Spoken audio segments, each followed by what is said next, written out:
Hey there, welcome to November. Where we are, there's lots of leaves turning colors. I don't know where you are, but anyway, thanks for joining me tonight. We are going to do a topic for November since it's Thanksgiving here in the United States. We're going to be talking about Thanksgiving and what do you serve? It's I'm also going to try and include in there um, things that I'm thankful for. And I will start tonight by saying that I am so very thankful for this opportunity to come to you once a week and just share what Tim and I have learned. And yes, my fireworks partner is not here tonight, hopefully next week. But anyway, so that is what we are thankful for, is the opportunity to come and share with you each week some of what we have learned on this 19-year journey with my cancer diagnosis. Now, I just want to remind you that our purpose is to encourage, to empower, and to inspire you. We also want to say that we're not here to change your mind, but we are here to invite you to another perspective, maybe one that you've not heard before. And I know that before I was diagnosed with cancer 19 years ago, I had never heard of any of these things that we're sharing. And of course, 19 years ago, we didn't have the information highway like we do now. And so we had to go by what we found through books and stuff like that. And yes, I will be sharing some of the books. Now, I'm going to start this month with a topic of turkey and with the topic of meat. Now, we do not tell people not to eat meat. We tell you to test yourself and see if it's right for your body. But what we do highly encourage people to do is, if you are going to be eating meat, number one, we encourage you not to get it from the grocery store. There are so many things that go on behind the scenes. And what we have learned is the best way is for you to get to know a local farmer and find out how that farmer raises their animals, and then buy directly from that farmer. Do you know that we have talked to a couple of employees that work in meat processing plants?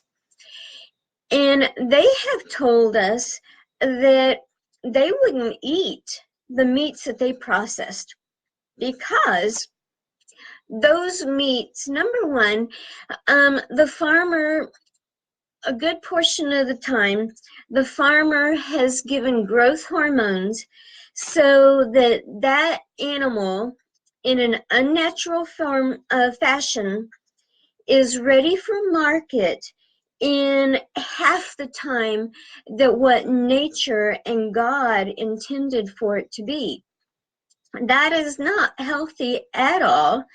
And those growth hormones do not dissipate when you cook the meat. They come into our bodies and they are affecting our bodies. One of the things that they pump into the meats is water. Now you say, why do they want to pump water into the meat? Well, because since it's been rushed through the growing process, then it needs to look plumper and it needs to be looking healthier. Hello, why not just put a mask on it? To me, that's the same thing. The water pumps it up. and makes it look healthier, makes it more appetizing. I forget how much we were told, but I think it can be like 40% water. So if you're getting that turkey, how much of it is actually meat and how much of it is actually water, which probably has the fluoride, which does not do the body good. All it does is numb the brain and make you a zombie so that you follow the leader without thinking for yourself. One of the other things that's pumped into those meats is chemicals. Sometimes it's coloring to make it look pinker or to look more healthy and appetizing. Again, those are not what God intended for our bodies, and our bodies don't know how to process them. And so they go, what's this? And sometimes diseases comes from that. One of the first people that I learned about 19 years ago was the man Larry Burkett. And I have mentioned him before, and I will continue mentioning him because he really helped to educate Tim and I during our journey of figuring out what we were going to do. Now, Larry Burkett wrote this book, Hope When It Hurts. And this was about his journey with cancer. And the doctor told him that surgery and chemo and radiation wouldn't do him any good, that it would just make him die faster. So he was left with no choice but to figure out what he was going to do naturally to heal himself and to keep himself alive. So he wrote the book, and he lived in North Atlanta area at the time, and there were a lot of chicken farmers around him.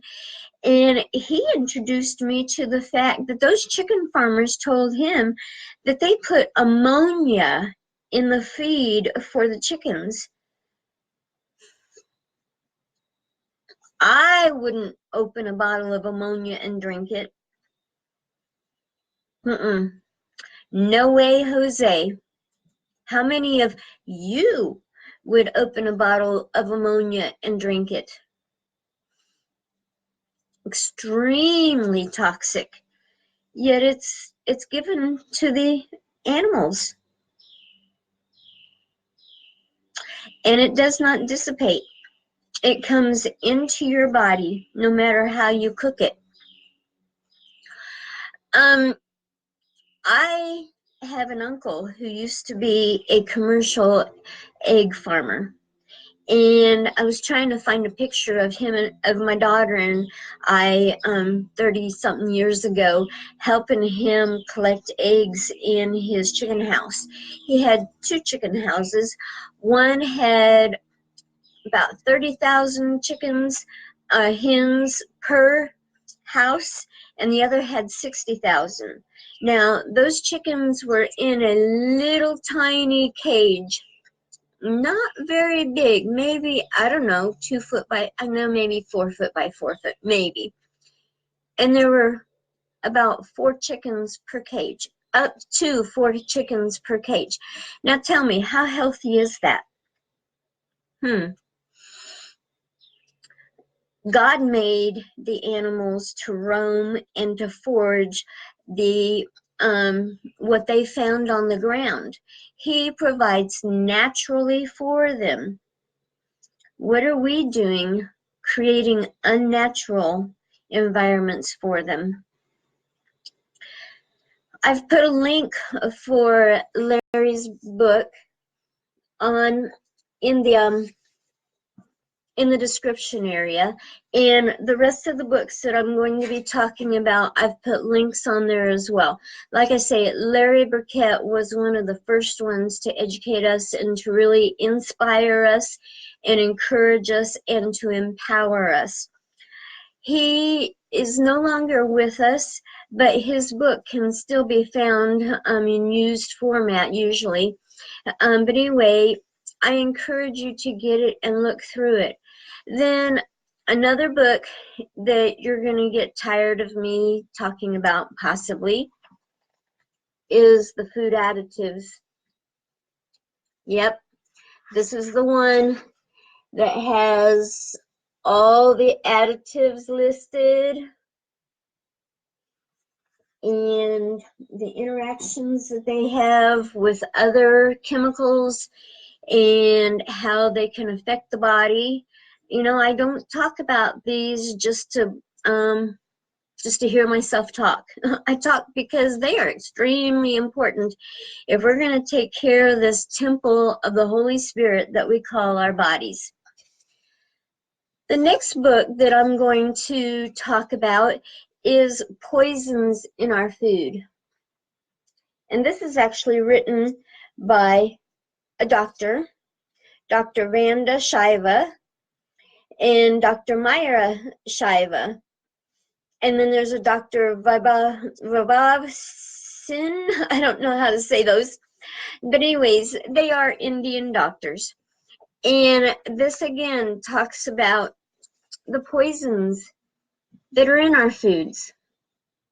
Why is there so much written if it's no big deal? Why is there so much talk about it if it's no big deal? Another book that I'm just started reading and just found out about is this Unstoppable. Hey, does that look kind of familiar? Huh? Yeah, we had the same idea for the cover. How about that? Only I used myself.